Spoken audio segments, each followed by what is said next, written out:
সামনে আছে, তুমি ওই পিকেটিংয়ের কাজ সাইডে বেরো। মানে সে বলতেছে যে আমার ওই একটু সরকারি কাগজপত্র একটু ঝামেলা আছে, এই স্যারের সাথে কাগজপাতি গুছিয়ে দাও, তারপর সে সবকিছু ক্লিয়ার করে দেবেন, আমি দাঁড়িয়ে আছি। এই সকল সরকারি কর্মচারী যারা আছে তাদের বিরুদ্ধে ওনারা লিখবেন, সংশ্লিষ্ট দপ্তরে লিখবেন, যাতে তাদের বিরুদ্ধে বিভাগীয় ব্যবস্থা নেওয়া হয়। আমাদের এই ঝালকাঠি পাসপোর্ট অফিসে অভিযান পরিচালনা করে।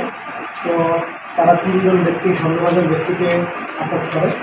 আমরা তাদের সাথে কথা বলে 2 জনকে পেয়েছি যারা মূলত অপরাধের সাথে জড়িত না, বা আমরা যেটাকে দালাল বলি তার সাথে জড়িত না, দালালির সাথে।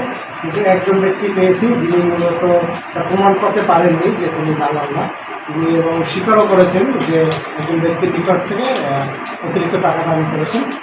তো আমরা এর প্রেক্ষিতে তাকে 7 দিনের দিনাশ্রম কারাদণ্ড এবং 200 টাকা অর্থদণ্ড প্রদান করেছি। তিনি কিছুক্ষণের ভিতরে এটা জরিমানা অর্থ প্রদান করে এবং আমরা তাকে জেলা কারাগারে